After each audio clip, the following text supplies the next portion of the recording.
Hello developers, இது ASP.NET core interview கொஷின்ஸோட free version video. இதோட ஃபுல் வெர்ஷன் பெய்ட் வெர்ஷன் உங்களுக்கு வேணும் அப்படின்னா codebeanexprime.com விசிட் பண்ணுங்கள். இதோட லிங்க் கீழே டிஸ்கிரிப்ஷனில் இருக்குது. ஒன்ஸ் நீங்கள் codebeanexprime.com வந்த உடனே இந்த சைட்டில் எப்படி வீடியோ கோர்ஸை எப்படி பர்ச்சேஸ் பண்ணுறதுன்னு தனியாக ஒரு வீடியோ போஸ்ட் பண்ணியிருக்கோம். நீங்கள் இதை பார்த்துட்டு கிளியராக எப்படி பர்ச்சேஸ் பண்ணுறதுன்னு தெரிஞ்சுக்கலாம். ஸோ இதோட கோர்ஸ் பேஜுக்கு நீங்கள் மூவ் பண்ணிங்க அப்படின்னா இன்டர்வியூ கொஷின்ஸுக்கு தனியாக செக்ஷன் இருக்குது. அங்கேருந்து நீங்கள் இதோட full version ASP.NET core interview கொஷின்ஸோட வீடியோ பர்ச்சேஸ் பண்ணிக்கலாம்.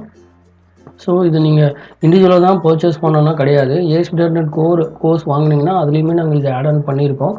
கோர்ஸ் பண்டில் நீங்கள் வாங்கினாலும் அதுலேயுமே நீங்கள் இந்த ASP.NET கோர் இன்டர்வியூ கொஷின்ஸை நீங்கள் பார்க்கலாம். Fine, okay, thank you. எப்படி இருக்க போகுதுன்னா கொஷின்ஸ் அண்ட் ஆன்சரா இருக்க போகுது. அண்ட் ஆன்சரை நான் உங்களுக்கு கிளியரா எக்ஸ்பிளைன் பண்ணிடுவேன். ஸோ அது நீங்க வரி பண்ணிக்க தேவையில்லை. ஸோ வாங்க நம்ம வீடியோக்குள்ளார போகலாம். ஸோ ஃபர்ஸ்ட் என்னன்னு பாத்தீங்கன்னா question number 1. First ASP.NET core பத்தி இன்டர்வியூ எடுக்கிறாங்கனாவே ஒய் அப்படிங்கிற கொஸ்டின் எப்பவுமே டிஃபால்ட்டா நம்மளோட இன்டர்வியூஸ்ல கேட்பாங்க. எந்த டாபிக் எடுத்தாலும் ஏன் அந்த டாபிக் வந்துச்சு, நிறைய வெப் டெவலப்மெண்ட்டுக்கு நிறைய டெக்னாலஜிஸ் இருக்கும்போது ஏன் இந்த டெக்னாலஜிக்குள்ளார நம்ம மூவ் பண்ணணும் அப்படிங்கறதுக்கான கொஸ்டின் டிஃபால்ட்டாவே நிறைய இன்டர்வியூஸ்ல கேட்கப்படுது. ஸோ இதுவும் ASP.NET இருக்கு. மற்ற வெப் அப்ளிகேஷனுக்கான நிறைய டெக்னாலஜிஸ் இருக்கும்போது ஏன் நம்ம .NET கோர் ஃபர்ஸ்ட்டுக்கு போகணும், ASP.NETல இருந்து ஏன் கோருக்கு நம்ம போகணும், எதனால அப்படின்னு சொல்லி கேட்டீங்க அப்படின்னா ஆன்சர்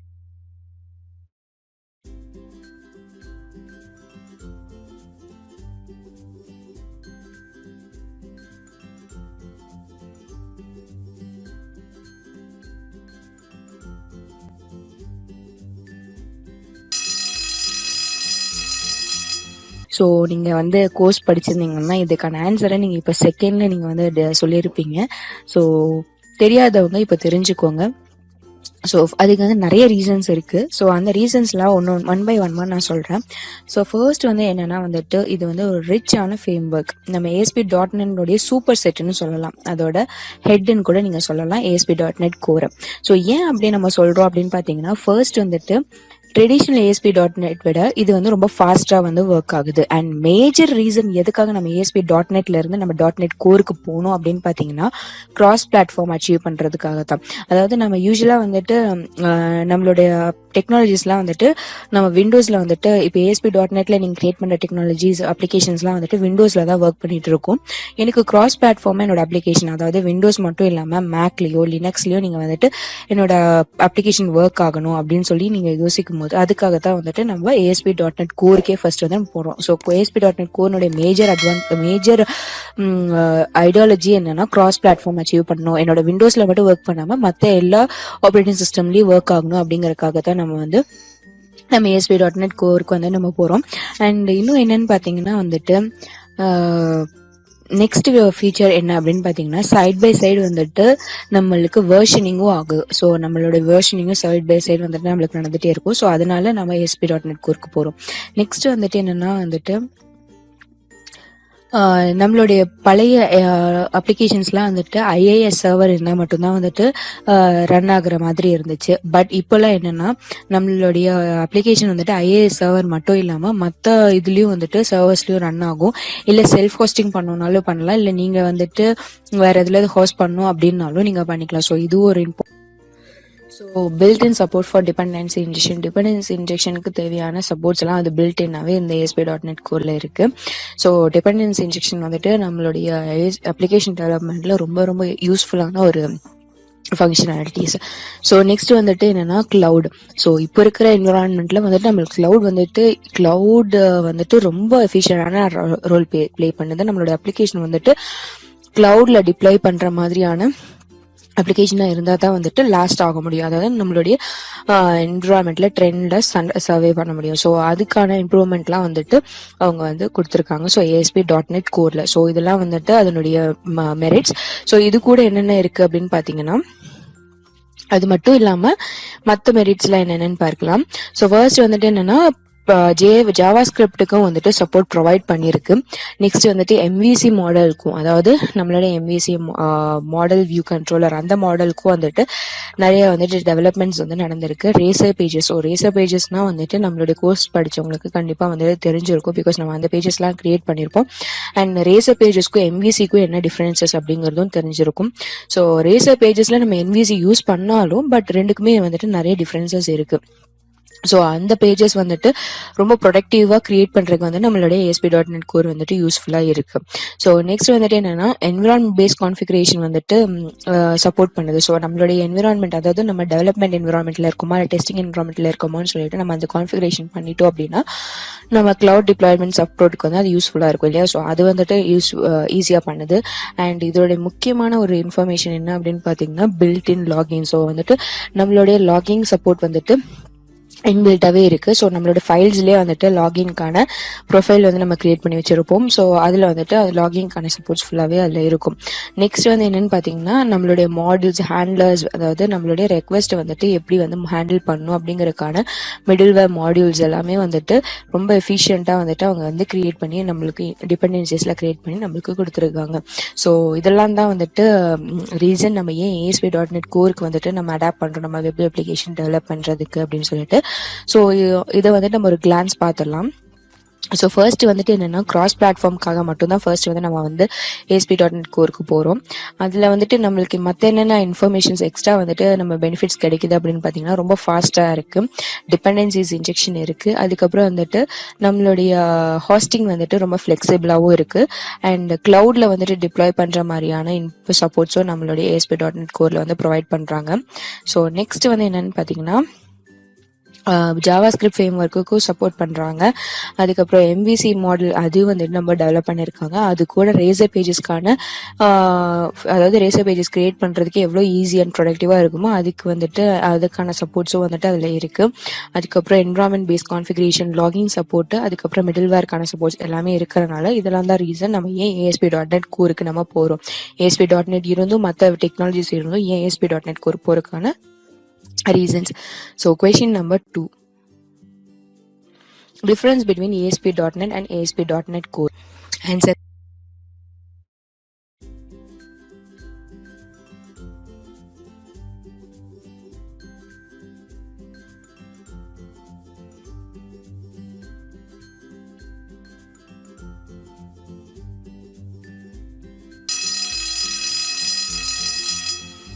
ஸோ ஃபர்ஸ்ட் வந்துட்டு ஃபர்ஸ்ட் டிஃப்ரென்ஸ் என்னன்னா இது வந்துட்டு ஒன்லி ஃபார் விண்டோஸ், அது வந்து மல்டி பிளாட்ஃபார்முக்காக யூஸ் பண்ணுறோம்.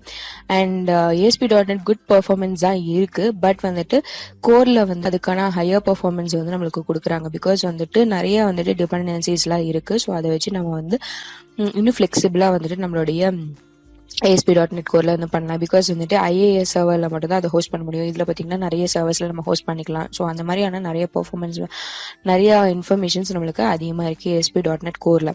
அதுக்கப்புறம் வந்துட்டு இதில் என்னன்னா it runs on .NET framework, commonly known as .NET frame, called as full .NET framework. ரெண்டுமே வந்து it runs on .NET core தான். இது .NET ஃப்ரேம் ஒர்க்கில் தான் ரன் ஆகுது. பட் இதில் வந்துட்டு என்னன்னா .NET ஃப்ரேம் ஒர்க்லையும் ரன் ஆகும், ப்ளஸ் வந்துட்டு .NET கோர்லையும் ரன் ஆகும் ASP.NET கோர்.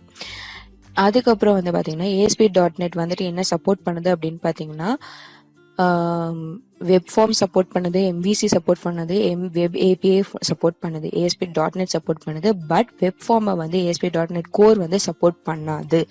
ஸோ இது என்னென்ன சப்போர்ட் பண்ணும் அப்படின்னு பார்த்தீங்கன்னா வெப் APIஸும் MVC மட்டும் தான் சப்போர்ட் பண்ணும், வெப் ஃபார்ம்ஸை சப்போர்ட் பண்ணாது. அண்ட் இதில் வந்து என்னென்னா .NET கோர் 2.0க்கு மேலே வந்துட்டு வெப் பேஜஸ் வந்துட்டு ஆட் பண்ணியிருந்தாங்க. ஸோ இதெல்லாம் தான் வந்துட்டு டிஃப்ரென்சஸ். நெக்ஸ்ட் டிஃப்ரென்சஸ் என்னென்னா வந்துட்டு IAS சர்வர் வச்சு தான் வந்துட்டு நம்ம வந்து ஹாஸ்ட் பண்ணுற மாதிரி இருக்கும். பட் இங்கே வந்துட்டு IAS சர்வரில் டிபெண்ட் ஆகாமல் எந்த சர்வர்லையும் ஹாஸ்ட் பண்ணுற மாதிரியான ஃபெசிலிட்டிஸ் வந்து நம்மக்கிட்ட இருக்குது. நெக்ஸ்ட் டிஃப்ரென்சஸ் என்னன்னு பார்த்தீங்கன்னா C#, VB, அப்புறம் WCF வந்துட்டு இந்த லாங்குவேஜஸ்லாம் வந்துட்டு சப்போர்ட் பண்ணுது நம்மளுடைய ASP.NET. அதே வந்துட்டு நம்ம ASP.NET கோர் வந்துட்டு C#, VB கூட F# அதையும் சப்போர்ட் பண்ணுது. அண்ட் நம்மளுடைய WCF, WPF, WF எல்லாம் வந்துட்டு ASP.NET தான் சப்போர்ட் பண்ணுது. ஆனா நம்மளோட ASP.NET கோர் வந்து சப்போர்ட் பண்றது இல்ல. நெக்ஸ்ட் வந்து என்னன்னு பாத்தீங்கன்னா ASP MVC அப்ளிகேஷன்ல வந்துட்டு web config, global ASAX, application ஸ்டார்ட்னு சொல்லிட்டு ஃபைல்ஸ் எல்லாம் இருக்கும். இந்த ஃபைல்ஸ்க்கான ஒரு சில ஃபங்க்ஷனாலிட்டிஸ் வந்து நம்ம ஃபைல் நேம் வேற வச்சு web config and global ASAX files வந்துட்டு அதுல இருக்க கான்ஃபிகரேஷன்ஸ் எல்லாம் ஒரு சிலதெல்லாம் வந்துட்டு நம்ம ASP.NET கோர்லயும் ஆக்சுவலா யூஸ் பண்ணுவோம். கோர் தெரிஞ்சவங்களுக்கு, கோர்ஸ் படிச்சவங்களுக்கு அது தெரிஞ்சிருக்கும். பட் அதோட நேம் வேற இருக்கும். பிளஸ் வந்துட்டு எல்லா ஃபங்க்ஷன்ஸும் அதுல இருக்காது. ஒரு சில இம்பார்ட்டன்டான ஃபங்க்ஷன்ஸ் வந்துட்டு நம்மளுடைய வந்து web config plus global ASAX ஃபைல்ஸ்க்கான ஃபங்க்ஷன்ஸ் எல்லாம் வந்துட்டு நம்மளோட ஆப் செட்டிங் .jsonல வந்து ஆக்சுவலா இருக்கும். பட் எல்லா ஃபங்க்ஷனும் கிடையாது, ஒரு சில ஃபங்க்ஷனாலிட்டிஸ் வந்து இருக்கும். ஸோ இந்த மாதிரி வந்துட்டு டிஃபரன்ஷியேட் ஆகுது. அண்ட் கோர் படிச்சவங்களுக்கு, கோர்ஸ் ASP.NET கோருடைய கோர்ஸ் படிச்சவங்களுக்கு நான் அதுக்கு எப்படி அது வந்துட்டு குளோபல் ASAX ஃபைலும் வெப் கான்ஃபிக் ஃபைல்ல என்னென்ன இருந்துச்சு, அதுல நம்ம ஆப் செட்டிங் .json ஃபைல்ல என்ன மாதிரி ஆச்சு அப்படிங்கறத நான் வந்து கிளியரா எக்ஸ்பிளைன் பண்ணியிருப்பேன் டெமோவோட. ஸோ அதை நீங்க பார்த்தா தெரிஞ்சுக்கலாம். அதுக்கப்புறம் வந்துட்டு கண்டெய்னர் சப்போர்ட் வந்துட்டு ASP.NET கோர் அப்ளிகேஷன் வந்துட்டு அப்ளிகேஷனை விட ரொம்ப கம்மியா தான் இருந்துச்சு. இங்க வந்துட்டு என்னன்னா டாக்கர் டிப்ளாய்மெண்ட்க்கு வந்துட்டு ரொம்ப டிப்ளாய்மெண்ட்ஸ் லைக் டாக்கருக்கு வந்துட்டு ரொம்ப வந்து யூஸ்ஃபுல்லா இருக்கு. அண்ட் நெக்ஸ்ட் வந்துட்டு என்னன்னா வந்துட்டு ஒவ்வொரு டைமும் வந்து கோட் சேஞ்ச் பண்ண போதும் நீங்க வந்து ரீகம்பைல் பண்ணிட்டே இருக்கணும். நீங்க வந்துட்டு கோர்ல வந்துட்டு நீங்க ரீகம்பைல் பண்ண தேவையில்லை. ஸோ இதெல்லாம் தான் வந்துட்டு ASP.NETக்கும் ASP.NET கோருக்கும் இருக்க டிஃபரன்சஸ். மெயின் டிஃபரன்சஸ் வந்து பாத்தீங்கன்னா இது வந்து சிங்கிள் பிளாட்ஃபார்ம் விண்டோ, இங்க வந்து மல்டிபிள் பிளாட்ஃபார்ம். ரொம்ப மேஜர் டிஃபரன்சஸ். இத்தனையும் நீங்க வந்துட்டு இன்டர்வியூல சொல்லணும்னு அவசியம் இல்லை. நான் வந்து அதுலயும் ஒரு ஃபில்டர் பண்ணி உங்களுக்கு சொல்றேன் பாருங்க. இது வந்து சிங்கிள் பிளாட்ஃபார்ம், அதுல வந்து மல்டிபிள் பிளாட்ஃபார்ம்ஸ். அண்ட் பெர்ஃபார்மன்ஸ்ல வந்துட்டு கொஞ்சம் அதிகமாவே இருக்கும். பிகாஸ் நம்ம வந்துட்டு ஒரே ஒரு ஹாஸ்டலா பண்றதுல பட் நிறைய ஃபீச்சர்ஸ்லாம் வந்து நம்ம வந்து எக்ஸ்ட்ரா ஆட் பண்ணிட்டு இருக்கோம் நம்மளுடைய ASP.NET கோர்ல. பிகாஸ் அது கிளவுட் ரெடி டிப்ளாய்மெண்ட் சப்போர்ட் பண்ணுது. ஸோ அந்த மாதிரியான பெர்ஃபார்மன்ஸ் மெஷர்ஸ்லாம் நம்ம வந்து ஆட் பண்ணிட்டு இருக்கோம். நெக்ஸ்ட் வந்து பாத்தீங்கன்னா வெப் ஃபார்ம்ஸ் வந்துட்டு சப்போர்ட் பண்ணாது நம்மளுடைய web API ASP.NET core.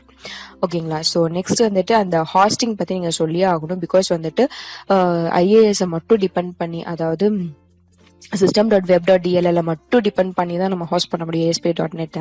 But இங்க வந்து அப்படி கிடையாது. நீங்க வந்து நிறைய டைப் ஆஃப் ஹாஸ்டிங்ஸ் வந்து நீங்க பண்ணிக்கலாம், இல்ல செல்ஃப் ஹாஸ்டிங் கூட நடக்கும். ஸோ இது வந்து செகண்ட் இம்பார்ட்டன்டான பாயிண்ட் நீங்க வந்து டிஃபரன்ஸ் பத்தி சொல்லும் போது. ஸோ நெக்ஸ்ட் வந்து என்னன்னு பாத்தீங்கன்னா, நெக்ஸ்ட் நீங்க சொல்ல போற ஒரு விஷயம் என்னன்னா, நீங்க வந்து ரீகம்பைலிங் வந்துட்டு ஆக்சுவலா ASP.NETல நடக்கும். பட் ரீகம்பைலிங் ASP.NETல வந்துட்டு .NET கோர்ல வந்துட்டு நடக்காது. ஓகேங்களா? அண்ட் இந்த குளோபல் ASAX ஃபைலையும் பிளஸ் வந்துட்டு இந்த கண்டெய்னர் சப்போர்ட். ஸோ இந்த 5 பாயிண்ட்டை தான் நீங்க வந்துட்டு ரொம்ப இம்பார்ட்டன்டா சொல்லணும். ஸோ அது ரீகேப் என்னன்னா, சிங்கிள் பிளாட்ஃபார்ம், மல்டிபிள் பிளாட்ஃபார்ம் பத்தி சொல்லணும், ஹாஸ்டிங் பத்தி சொல்லணும், அதாவது IAS டிபெண்டா இருக்கா இல்ல செல்ஃப் ஹாஸ்டிங் அந்த மாதிரி பண்ணுதா அப்படின்னு சொல்லி அதை சொல்லணும்.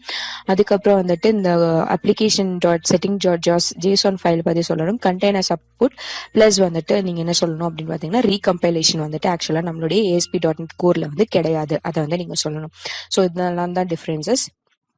Question number 3, what is meta packages?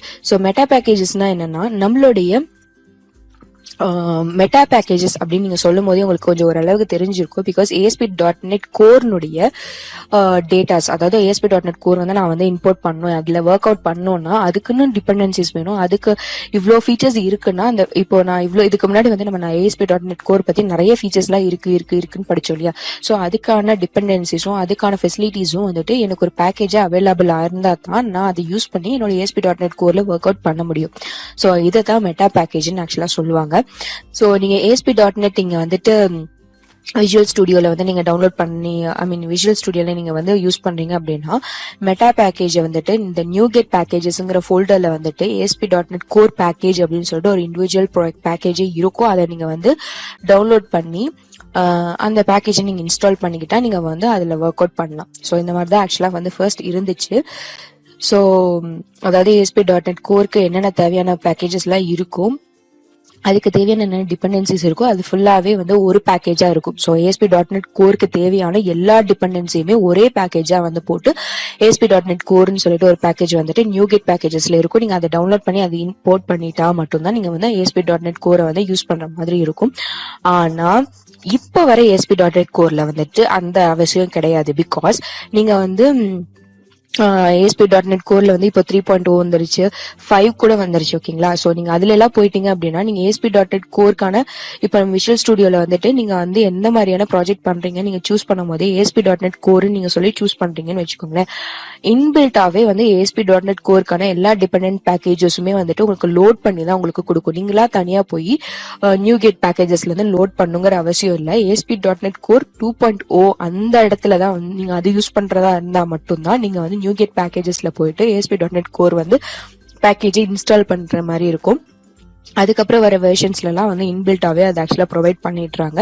So என்ன மெயின் இதுல இருக்க போகுது அப்படின்னா ASP.NET கோருக்கு தேவையான எல்லா டிபெண்டன்சிஸும் அந்த பேக்கேஜ்ல அவைலபிளா இருக்கும். ஸோ அதுக்கு வந்து நேம் எந்த மாதிரி யூஸ் பண்ணணும்னா ASP.NET கோர் Microsoft.ASP.NET Core.all அப்படின்னு சொல்லி இந்த மெட்டா பேக்கேஜை நீங்க டவுன்லோட் பண்ணிக்கலாம். எப்போனா நீங்க 2.0 யூஸ் பண்ணலாம். 3 அப்புறம் 5லாம் வந்துருச்சு, அதுலலாம் வந்து இன்பில்ட்டாவே நம்மளுக்கு கொடுத்துட்றாங்க. நம்ம தனியா வந்து டவுன்லோட் பண்ணுங்கிற அவசியம் இல்லை. ஸோ இதுதான் வந்துட்டு மெட்டா பேக்கேஜ்னா என்ன அப்படிங்கறதுக்கான question. So next question number 4. What are the various JSON files available in ASP.NET Core? So என்னென்ன மாதிரியான JSON ஃபைல்ஸ் வந்துட்டு நம்மளுடைய ASP.NET ஒரு அப்ளிகேஷன் வந்துட்டு நீங்க வந்து ஸ்டார்ட் பண்றீங்க அப்படின்னா ஃபர்ஸ்ட் விஷுவல் ஸ்டுடியோல போயிட்டு நீங்க ASP.NET Core அப்ளிகேஷன் தான் நான் ஸ்டார்ட் பண்ண போறேன்னு சொல்லிட்டு நீங்க கொடுத்தக்கப்புறம் ரைட் சைட்ல வந்துட்டு இப்போ கோர்ஸ் தெரிஞ்சவங்களுக்கு தெரிஞ்சிருக்கும். பிகாஸ் ரைட் சைட்ல வந்துட்டு அதுக்கு ரிலேட்டடான ஃபைல்ஸ் என்னென்ன இருக்க போகுது அப்படிங்கறதுக்கான லிஸ்ட் வந்து இருக்கும். ஸோ அதை நீங்க கிளிக் பண்ணி தான் நீங்க வந்து ஆக்சுவலா எடிட் பண்ற மாதிரியே இருக்கும் உங்க அப்ளிகேஷனுக்காக. ஸோ அதுல வந்து என்னென்ன மாதிரியான JSON ஃபைல்ஸ் இருக்கு அப்படின்னு சொல்லி கேக்குறாங்க. சோ ஆன்சர்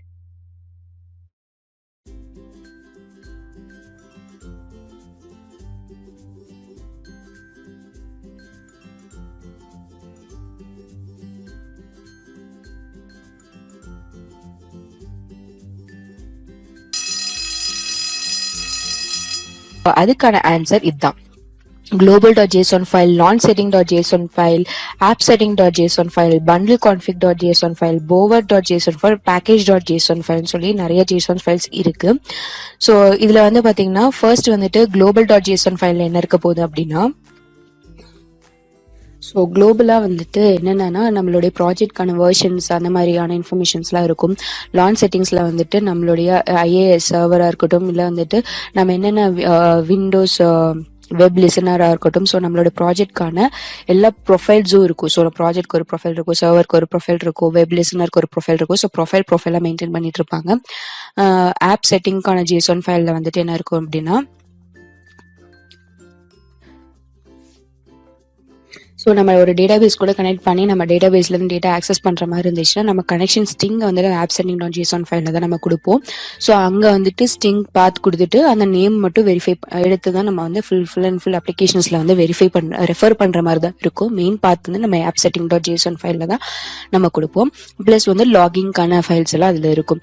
போவர்னா வந்துட்டு ஃபுல் அண்ட் ஃபுல் ப்ரௌசர் ரிலேட்டடான, அதாவது HTML, CSS, JavaScriptக்கான ஃபைல்ஸ்லாம் அதில் அவைலபிளாக இருக்கும். package.json ஃபைல்னா நீங்கள் என்னென்ன பேக்கேஜஸ்லாம் உங்களுடைய அப்ளிகேஷனுக்காக நீங்க இன்ஸ்டால் பண்றீங்க, ஸோ அதுக்கான எல்லா வந்துட்டு ரெஃபரன்ஸ் காப்பீஸும் வந்துட்டு package.json ஃபைல்ஸ்ல இருக்கும். ஸோ இதெல்லாம் தான் வந்துட்டு நம்மளுடைய JSON files available. So global.json file, launchsetting.json file, appsetting.json, bundleconfig.json, bower.json, package.json. So இதுதான் various JSON files available in ASP.NET Core. Question number 5. What is Kestrel? So கெஸ்ட்ரல்னா என்ன அப்படின்னு கேட்டிருக்காங்க. ஸோ கெஸ்ட்ரல்னா என்னன்னு வந்துட்டு கோர்ஸ் படித்தவங்களுக்கு ரொம்பவே தெளிவாக தெரிஞ்சிருக்கும் கண்டிப்பாக. ஏன்னா வந்துட்டு அதை பற்றி நான் வந்து ஒரு டயக்ராம் போட்டு அது எப்படி ஒர்க் ஆகுது, ஒவ்வொரு ஸ்டேஜ் எப்படி பாஸ் ஆகுது அப்படின்னு சொல்லி நான் ஆன்சர்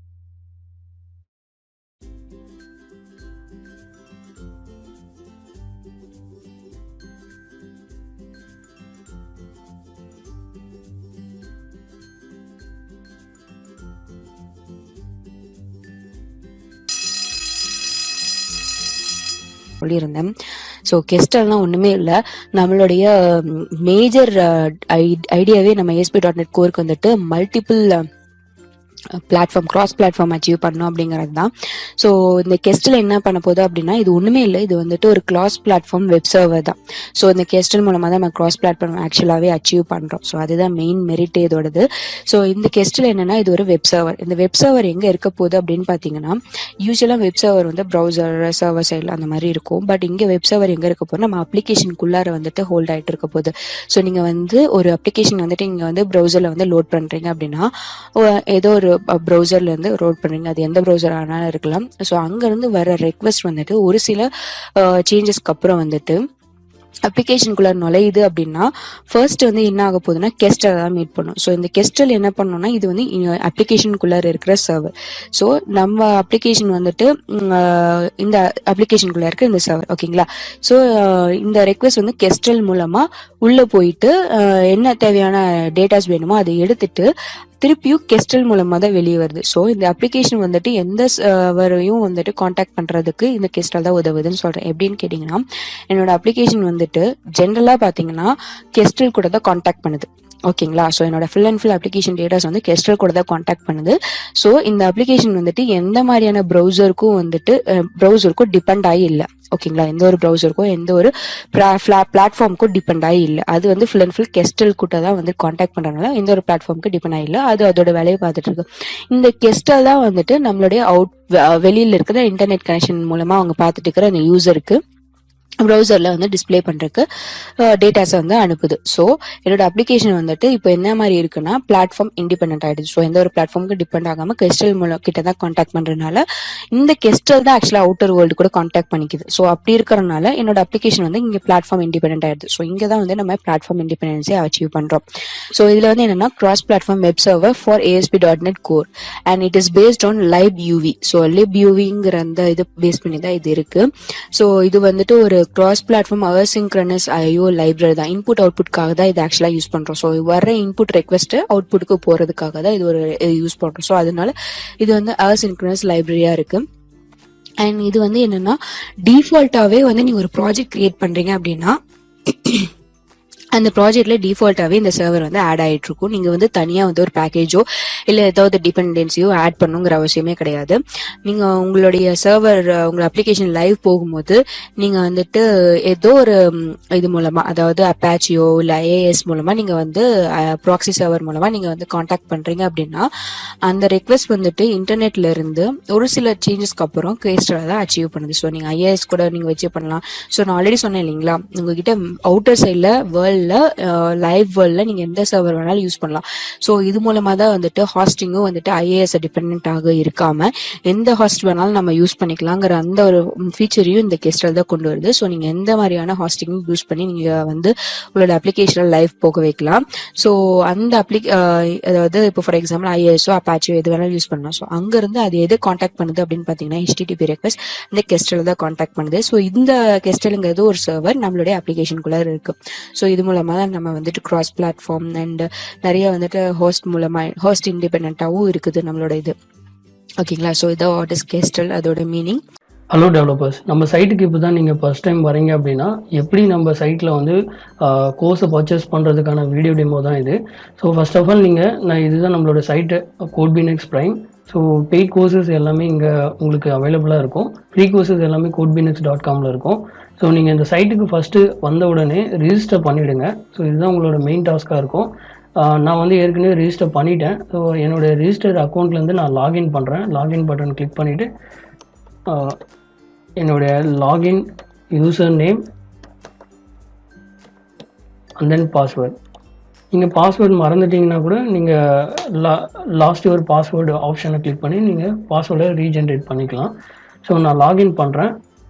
எனக்கு லாகின் சக்ஸஸ்ஃபுல் அண்ட் ரீடைரக்டிங் வருது. இப்போ என்னுடைய அக்கௌண்ட் வந்து லாகின் ஆகிடுச்சு. ஸோ நீங்கள் இங்கே ஓவர் பண்ணிங்கன்னா உங்களுடைய அக்கௌண்ட்டில் என்ன நேம் கொடுத்துறீங்களோ அது டிஸ்பிளே ஆகும். ஸோ மை கோர்சஸ் போனீங்கன்னா நீங்கள் கோர்சஸ் பர்ச்சேஸ் பண்ணியிருந்தீங்கன்னா உங்களுக்கு மை கோர்சஸில் கோர்ஸ் ஆட் ஆகிருக்கும். ஸோ நீங்கள் பர்ச்சேஸ் பண்ண கோர்ஸை மை கோர்சஸில் பார்த்துக்கலாம், லாக் அவுட் ஆப்ஷன்ஸ். ஸோ இப்போது நான் வந்து ஒரு கோர்ஸை பர்ச்சேஸ் பண்ணி உங்களுக்கு காட்டுறேன். நீங்கள் வந்து நம்மளுடைய கோர்ஸ் பண்டில் வந்து பர்ச்சேஸ் பண்ணிக்கலாம், இல்லை இந்த இண்டிவிஜுவல் கோர்சஸும் நீங்கள் பர்ச்சேஸ் பண்ணிக்கலாம்.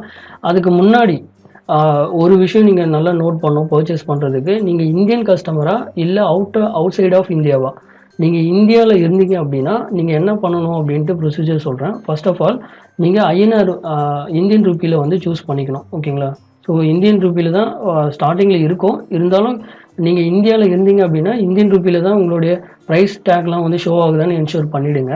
ஸோ அதை என்ஷூர் பண்ணதுக்கப்புறம் இப்போ நான் வந்து கோர்ஸ் பண்டில் வாங்க போகிறீங்கன்னா கிளிக் டு கோர்ஸ் பண்டில். நான் வந்து இங்கே டெமோ பர்பஸ்க்காக இந்த பண்டில் வாங்கலான்னு இருக்கேன். லைக் ASP.NET கோர் இந்த பண்டில் வாங்கலான்னு இருக்கேன். இந்த கோர்ஸ் வந்து நான் கிளிக் பண்ண உடனே உங்களுக்கு இதோட பர்டிகுலர் கோர்ஸ் பேஜுக்கு வந்து உங்களுக்கு ரீடைரக்ட் ஆகும். ஸோ இதுதான் அதோட கோர்ஸ் பேஜ். இந்த பேஜில் நீங்கள் கண்டென்ட்லாம் பார்த்துக்கலாம், என்னென்ன கண்டென்ட்ஸ் வந்து நாங்கள் டெலிவரி பண்ணுறோம் அப்படின்ட்டு. ஆட் டு கார்ட் கொடுத்துட்றேன். ஸோ வியூ கார்ட்னு வந்து சேஞ்ச் ஆகிடும். ஆட் டு கார்ட்னு நீங்கள் இங்கேயுமே பார்த்துக்கலாம். இங்கே ஹோவர் பண்ணிங்கன்னா உங்களுடைய நீங்கள் என்ன இது வந்து ஆட் பண்ணியிருக்கீங்களோ அந்த இது வந்து உங்களுக்கு இங்கே ஆட் ஆகிடும். Fine, okay. ஸோ நான் வியூ கார்ட் போகிறேன். வியூ கார்ட் போயிட்டிங்கன்னா இதுக்கு முன்னாடி நான் வந்து ASP.NET இன்டர்வியூ கொஷின்ஸ் வந்து ஆட் பண்ணியிருக்கேன். நான் வந்து அதை கேன்சல் பண்ணிடுறேன். எனக்கு ஏதாச்சும் ஒரு கோர்ஸ் வந்து இருந்தால் போதும், நான் ஒரு கோர்ஸை கேன்சல் பண்ணிடுறேன். பண்ணதுக்கப்புறம் நீங்கள் இந்தியன் கஸ்டமராக இருந்தீங்க அப்படின்னா உங்களுடைய ப்ரைஸ் எல்லாமே வந்து இந்தியன் ரூபியில் ஷோ ஆகுதான்னு ஒன்ஸ் செக் பண்ணிக்கோங்க. அப்படி ஷோ ஆகலை அப்படின்னா நீங்கள் இந்த சைடு ஆப்ஷன்ஸை யூஸ் பண்ணி இந்தியன் ரூபியில் நீங்கள் சேஞ்ச் பண்ணிக்கலாம். ஓகேங்களா? இந்தியன் கஸ்டமருக்கு சொல்கிறேன். இதுவே நீங்கள் அவுட் சைட் ஆஃப் இந்தியா அப்படின்னா நீங்கள் வந்து யூனிடைஸ்டு டாலர்ஸில் வந்து உங்களுடைய ப்ரைஸ் டேக் வந்து டாலர்ஸில் கன்வெர்ட் பண்ணிக்கோங்க. ஏன்னா அவுட் சைட் ஆஃப் இந்தியாவில் நீங்கள் டாலர்ஸில் தான் பே பண்ணுற மாதிரி இருக்கும். ஸோ அதுக்காக தான் ஸ்டார்டிங்லேருந்தே நீங்கள் டாலர்ஸில் வந்து ஃபிக்ஸ் பண்ணிவிடுங்க. USD இதோட ஆப்ஷன்ஸ் வந்து உங்களுக்கு லெஃப்ட் ஹேண்ட் சைட் கார்னரில் ஷோ பண்ணிகிட்டே இருப்பாங்க. USD நீங்கள் வச்சு சேஞ்ச் பண்ணிக்கலாம். நான் ப்ரொசீட் டு கார்ட் கொடுக்குறேன். நெக்ஸ்ட் இது வந்து பேமெண்ட் கேட்வேவோட பேஜுக்கு கொண்டு போகும். நாங்கள் இங்கே வந்து 2 டைப்ஸ் ஆஃப் பேமெண்ட் கேட்வே வந்து உங்களுக்கு ப்ரொவைட் பண்ணுறோம். ஒன்று பேபால், இன்னொன்று வந்து இன்ஸ்டாமோஜோ. பேபால் யாருக்குன்னு சொல்லிடுறேன். அதுக்கு முன்னாடி நீங்கள் இந்த 2 ஸ்டேட்மெண்ட்டை நீங்கள் படிச்சுக்கலாம். நாங்கள் உங்களுக்கு இன்டிமேஷன் கொடுக்கறதுக்காக இந்த 2 லைன்ஸை வந்து ஆட் பண்ணியிருக்கோம். என்ன அப்படின்னா, இந்தியன் கஸ்டமராக இருந்தீங்கன்னா நீங்கள் இன்ஸ்டாமோஜோவை பேமெண்ட் கேட்வேவை யூஸ் பண்ணிக்கோங்க. இன்ஸ்டாமோஜோவில் பே பண்ணுறதுக்கு முன்னாடி உங்களுடைய கரன்சி இது வந்து ஐஎன்ஆரில் இருக்கான்னு செக் பண்ணிக்கோங்க. ஃபைன். ஸோ ஐஎன்ஆரில் இருந்தது இந்தியன் கஸ்டமர்னால் நீங்கள் இன்ஸ்டாமோஜோவை கிளிக் பண்ணிவிட்டு இன்ஸ்டாமோஜோவை நீங்கள் பே பண்ணிவிட்டு வாங்கிக்கலாம். இதுவே நீங்கள் outside of India like Sri Lanka, Pakistan, China, so UAB இல்லை கத்தார், இது மாதிரி யுனைடெட் ஸ்டேட்ஸ், ஸோ இது மாதிரி நீங்கள் அவுட் சைட் ஆஃப் இந்தியா இருந்தீங்க அப்படின்னா உங்களுடைய ப்ரைஸ் இது வந்து பார்த்தீங்கன்னா ஷோ ஆகிறது வந்து டாலர்ஸில் இருக்கான்னு ஃபஸ்ட்டு செக் பண்ணிக்கோங்க. அப்படி டாலர்ஸில் இல்லை அப்படின்னா நீங்கள் USD இங்கே ஆப்ஷன்ஸ் சூஸ் பண்ணி டாலர்ஸ் கன்வெர்ட் பண்ணிவிடுங்க. பண்ணதுக்கப்புறம் உங்களுக்கு ப்ரைஸ் டேக் எல்லாமே இங்கே டாலர்ஸில் ஷோ ஆகும். ஸோ டாலர்ஸில் ஷோ ஆகும்போது நீங்கள் பேபாலை பேமெண்ட் ஆப்ஷன்ஸாக கிளிக் பண்ணி பேபால் மூலிமா நீங்கள் பே பண்ணிக்கலாம். ஓகேங்களா? எந்த ஒரு ப்ராப்ளமும் இல்லை. அவுட் சைட் ஆஃப் இந்தியானா நீங்கள் பேபாலும் டாலர்ஸ் வந்து உங்களுடைய கரன்சியுமா நீங்கள் பார்த்துக்கணும். அதுதான் மெயின். அதுக்காக தான் இந்த வீடியோவை மேக் பண்ணுறோம். செகண்டு, நான் இந்தியன் கஸ்டமருக்கு வந்து ஒரு பேமெண்ட் உங்களுக்கு ஷோ பண்ணுறேன். இப்போது நான் இந்தியன் கஸ்டமர், என்னுடைய கரன்சி வந்து இந்தியன் ரூபியில் இருக்குது. இன்ஸ்டாமோஜோ ப்ளேஸ் ஆர்டர்னு கொடுக்குறேன். இது வந்து உங்களுடைய இன்ஸ்டாமோஜோட கேட்வேக்கு வந்து கொண்டு போகும். நான் இங்கே ஃபுல்லாக பேமெண்ட் பண்ணி உங்களுக்கு காட்டல. இருந்தாலும் நான் அந்த இன்ஸ்டாமோஜோ பேஜ் எப்படி உங்களுக்கு ஓப்பன் ஆகும் அப்படின்றதுக்காக காட்டுறேன். இந்த 10 ரூபீஸ்ன்றது இது ஒரு சாம்பிள் அமௌண்ட்டுங்க. டெஸ்டிங் பர்பஸ்க்காக ஃபிக்ஸ் பண்ணியிருக்கோம். இந்த அமௌண்ட்டில் சேல் பண்ணல நாங்கள். ஸோ நீங்கள் இங்கே பார்க்கலாம், பேயிங் டு கோட்பினெக்ஸ் பிரைம் கோர்சஸ் அப்படின்னு சொல்லிட்டு. ஸோ இன்ஸ்டாமோஜோவில் இது பண்ண உடனே உங்களுக்கு நிறைய ஆப்ஷன்ஸ் வந்து இங்கே ஷோ பண்ணுவாங்க. கிரெடிட் கார்டாக இந்த எந்த ஆப்ஷன்ஸை யூஸ் பண்ணி நீங்கள் பேமெண்ட் பண்ணி அந்த கோர்சஸ் வந்து நீங்கள் வாங்கிக்கலாம். ஸோ நீங்கள் வாங்கின கோர்சஸ் எங்கே இருக்கும் அப்படின்னா, ஒன்ஸ் நீங்கள் பேமெண்ட் பண்ணதுக்கப்புறம் உங்களுக்கு இந்த பேஜ் வந்து ரீடைரக்ட் ஆகும். நீங்கள் அந்த இடத்துல போயிட்டு மை கோர்சஸ்னு நான் ஏற்கனவே சொல்லியிருக்கேன் இல்லைங்களா, மை கோர்சஸ் கிளிக் பண்ணிங்கன்னா அங்கே வந்து உங்களுடைய கோர்ஸ் வந்து லிஸ்ட் ஆகும். நீங்கள் அங்கேருந்து நீங்கள் படிச்சுக்கலாம். ஓகேங்களா? ஸோ இந்த இடத்துல கோர்சஸ்னு இருக்கு பாருங்கள். இங்கே நீங்கள் பர்ச்சேஸ் பண்ணியிருந்தீங்கன்னா அந்த கோர்ஸ் வந்து உங்களுக்கு இங்கே டிஸ்பிளே ஆகும். ஃபைன். ஸோ இவ்வளோதாங்க, சிம்பிள் ப்ராசஸ். இதில் எதனா டவுட்ஸ் இருந்ததுன்னா அப்படின்னா நீங்கள் codebenexchannel.contact@gmail.com நீங்கள் எங்களை காண்டாக்ட் பண்ணலாம். சீரியஸ் இஷ்யூ அப்படின்னா, இல்லைனா எங்களுடைய FAQ கொஷின்ஸ் வந்து ஃபுட்டரில் இது பண்ணியிருக்கோம், அதையும் நீங்கள் வெரிஃபை பண்ணிக்கலாம். Fine. So thank you so much and have a nice day.